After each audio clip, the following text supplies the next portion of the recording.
Hey everyone, welcome to Contest Prep University. I'm Joe Klemczewski with Adam Atkinson. We are starting a series on how to become a coach. And I got to toss this right to you, Adam. Tell me why you wanted to talk about this. This was your idea, and I want to know exactly what you want to accomplish with this series. Yeah, well, honestly, I just want to help people because I know so many people in the industry that are asking me these things. How do you get your business to where it's at? And, how did you do this? And, sometimes I look back and I'm just like, wow, I can't believe my business is where it is. But then I also have this part of me that looks forward where I'm not even close to where I want to be in this industry yet. So, but I have to understand that people, down the ladder are looking up at me for help. And, as we know it, we get one life. I want to make people's lives as good as possible. And my life has been great because of coaching.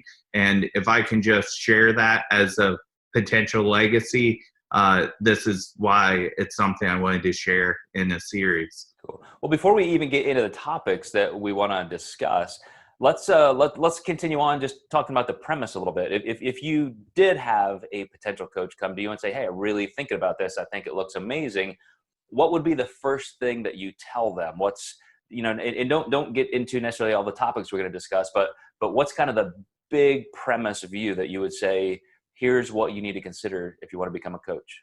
Yeah, you kind of have to ask what your why is and why do you want to start coaching?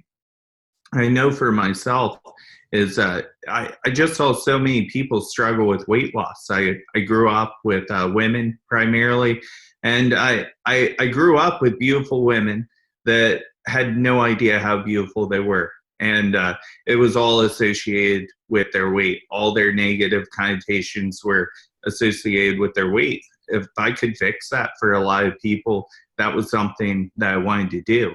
And, still to this day, I just remember the conversations of the different diets my sister and mother were going to try. And I think that's where my passion really generated. And as I met more females specifically, they just struggled with body image, and nutrition was a great way to fix that. You bring up an amazing point, and I think this allows us to take even a step further back foundationally. You started out in personal training before you and I ever met and we got on board with nutrition coaching. I was actually, I would say I was probably just a bodybuilder before anything. I was lifting weights and heading in that direction in my early teens, but then I moved into physical therapy, and my physical therapy career led me to opening a gym where I was then doing personal training before I was ever doing nutrition consulting. So you and I have a broader base of fitness experience that we built the nutrition component on top of. So if somebody just comes to you and says, hey, I want to be a nutrition coach, do you think that's the end all be all? Like, yes, be a nutrition coach and that's all you need to do? Or are there other things that you may want to pull into that? Yeah, there's a lot of, areas that you can definitely become proficient in. Now, it doesn't even have to be being a personal trainer, but I think like even being a running coach, some kind of athletic background can be really helpful, whether it's a sport or just because, I've seen people do this where they have such a small niche where it's I help basketball players stay in shape and keep their nutrition on point. And these are people that are passionate about playing basketball, just like Ashley does it with pregnant mothers.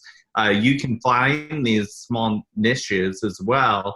But, for us, predominantly, a lot of our love for this came from the iron game in the gym. Absolutely.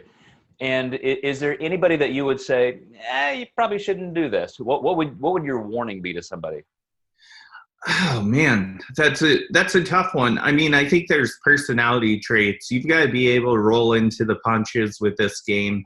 You're going to have clients leave and it hurts. And a lot of times it doesn't have anything to do with you, but it really is kind of painful when you do lose people. So I would say, if you aren't used to rolling with the punches or afraid to get rejected on occasion, like this business is definitely not for you.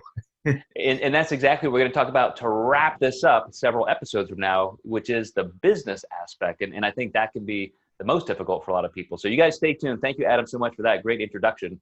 And we're going to get into the education, certification, all the things that you need to know to become a coach.